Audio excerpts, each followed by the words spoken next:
CM ಆಗಿ ಅಧಿಕಾರವನ್ನು ವಹಿಸಿಕೊಂಡಂತ ಮೊದಲ ಬಾರಿಗೆ ಸ್ವಕ್ಷೇತ್ರಕ್ಕೆ ಸಿಎಂ ಡಿ.ಕೆ. ಶಿವಕುಮಾರ್ ಅವರು ಕೂಡ ಆಗಮಿಸ್ತಾ ಇದ್ದಾರೆ. ಇವರನ್ನ ವೆಲ್ಕಮ್ ಮಾಡಲಿಕ್ಕೆ ಹಾರೋಹಳ್ಳಿಯ ಮಂದಿ ಸಾಕಷ್ಟು ಕಾತುರರಾಗಿ ಕಾಯ್ತಾ ಇರ್ತಕ್ಕಂಥದ್ದು. ಸದ್ಯ ನಾನೀಗ ಅವ್ರನ್ನ ಮಾತನಾಡಿಸುವಂಥ ಒಂದು ಕೆಲಸವನ್ನ ಮಾಡ್ತೀನಿ. ಸರ್, ಡಿ.ಕೆ. ಶಿವಕುಮಾರ್ ಅವರು ಸಿಎಂ ಆಗಿ ಪ್ರಮಾಣ ವಚನವನ್ನು ಸ್ವೀಕಾರ ಮಾಡಿದ್ದಾರೆ. ಇವತ್ತು ಮೊದಲನೇ ಬಾರಿ ಕ್ಷೇತ್ರಕ್ಕೆ ಬಂದಿದ್ರೆ ಏನು ಹೇಳ್ತೀರಿ? ನಮಗೆ ಬಹಳ ಸಂತೋಷ ಆಗ್ತಿದೆ ಸರ್. ನಮ್ಮ ತಾಲೂಕಲ್ಲೊಬ್ಬರು ಮುಖ್ಯಮಂತ್ರಿ ಆಗಿದ್ದಾರೆ ಅನ್ನೋದು ನಮಗೆ ಬಹಳ ದೊಡ್ಡ ಒಂಥರ ನಮಗೆ ಹಬ್ಬದ ವಾತಾವರಣ ಆಗಿದೆ. ಇವತ್ತು ಜನ ನಮ್ಮನ್ನು ಏನು ಹಬ್ಬದ ವಾತಾವರಣ ಮಾಡ್ತಿದ್ದಾರೋ ಆ ಥರ ಮಾಡ್ತಾ ಇದ್ದಾರೆ.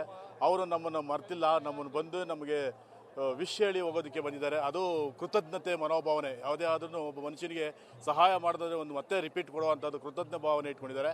ಹಾಗಾಗಿ ನಮಗೆ ಅವರು ಕೃತಜ್ಞತೆ ಸಲ್ಲಿಸೋದಕ್ಕೆ ಇವ್ರು ಬರ್ತಾ ಇದ್ದಾರೆ. ಅವರಿಗೆ ಆಯಸ್ಸು, ಆರೋಗ್ಯ, ಅಧಿಕಾರದಲ್ಲಿ ಯಾವುದೇ ಅಡೆತಡೆ ಇಲ್ಲದೆ ಅವರಿಗೆ ಅಧಿಕಾರ ಇನ್ನೂ 2 ವರ್ಷ ನಡೆದ್ರೆ, ಆ 2 ವರ್ಷ ಸಕ್ಸಸ್ ಆದರೆ ಮತ್ತೆ 5 ವರ್ಷ ನಾವು ಮತ್ತೆ ಮುಖ್ಯಮಂತ್ರಿ ಆಗೋದಕ್ಕೆ ಸಾಧ್ಯ ಆಗುತ್ತೆ. ಅದು ಮಾಡೇ ಮಾಡ್ತಾರೆ ಅನ್ನೋ ಕಾನ್ಫಿಡೆನ್ಸ್ ನಮ್ಮೆಲ್ಲ ಮತದಾರ ಬಾಂಧವರಲ್ಲಿದ್ದಾರೆ. ಮತ್ತೆ ಅವ್ರಿಗೆ ಗೆದ್ದು 5 ವರ್ಷ ಬರ್ತಾರೆ, ಮತ್ತೆ 5 ವರ್ಷ ಅವರು ಮುಖ್ಯಮಂತ್ರಿ ಆಗಿ ಎಲ್ಲ ಕೆಲಸಗಳನ್ನು ಮೇಕೆದಾಟು ಆಗಿರ್ಬೋದು, ಕನಕಪುರ ಅಭಿವೃದ್ಧಿ ಆಗಿರ್ಬೋದು, ಹಾರೋಹಳ್ಳಿ ಅಭಿವೃದ್ಧಿ ಆಗಿರೋದು, ಒಟ್ಟಾರೆ ಕರ್ನಾಟಕ ಸರ್ಕಾರನ ಅಭಿವೃದ್ಧಿಯ ಪಥದಲ್ಲಿ ತಗೋಗ್ತಾರೆ ಅಂತ ನಮಗೊಂದು ನಂಬಿಕೆ ಇದೆ.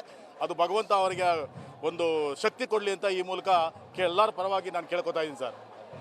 ಸರ್, ಸಿಎಂ ಆಗೇ ಆಗ್ತೀನಿ, ನನಗೆ ಮತ ಕೊಡಿ ಅನ್ನೋ ಒಂದು ಮಾತನ್ನ ಡಿ.ಕೆ. ಶಿವಕುಮಾರ್ ಅವರು ಹೇಳ್ತಾನೆ ಬರ್ತಿದ್ರು. ಅದು ಇವತ್ತು ನನಸಾಗದೆ, ಏನು ಹೇಳ್ತೀರಿ?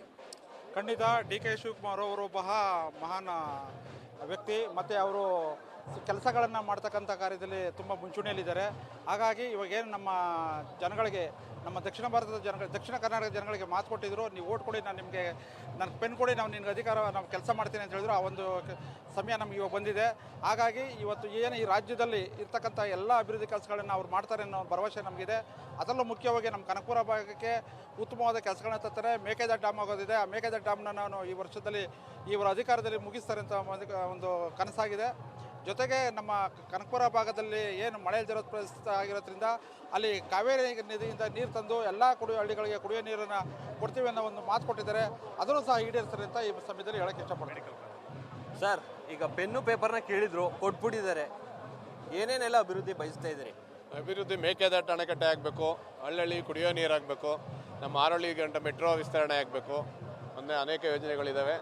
ನಮ್ಮ ಕುಟುಂಬದಲ್ಲಿ, ನಮ್ಮ ತಾಲೂಕಿನವರು ಒಬ್ಬರು ಮುಖ್ಯಮಂತ್ರಿ, ನಮ್ಮ ಕುಟುಂಬದಲ್ಲಿ ಒಬ್ಬರು ಆದಂಗೆ ನಮ್ಮ ಅಣ್ಣ ತಮ್ಮದಿರೊಬ್ಬರು ಮುಖ್ಯಮಂತ್ರಿ ಆದಷ್ಟೇ ಸಂತೋಷ ಪಡ್ತಾ ಇದ್ದೀವಿ ನಾವೆಲ್ಲರೂ.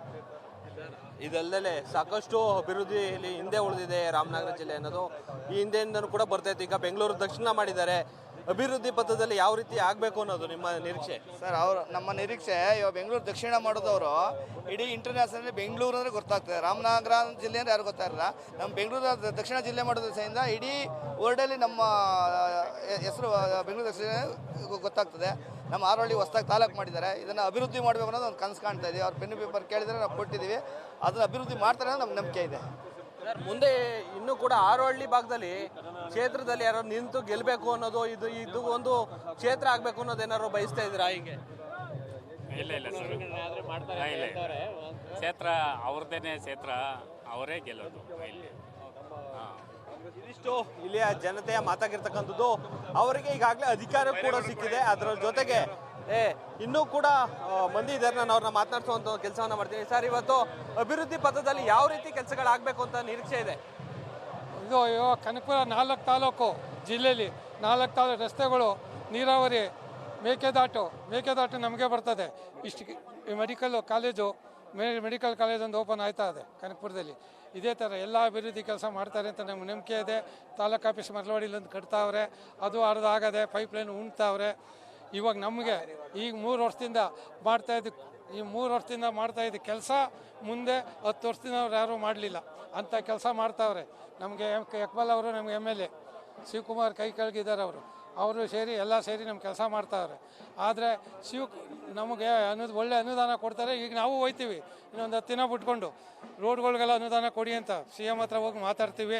ಹಾಗೂ ಇಲ್ಲಿರುವಂಥ ನಮ್ಮ 4 ತಾಲೂಕು ಜನನೇ ಅಲ್ಲ, ಇಡೀ 13 ಜಿಲ್ಲೆ ಜನಕ್ಕೂ ಸಂತೋಷ ಇವತ್ತು.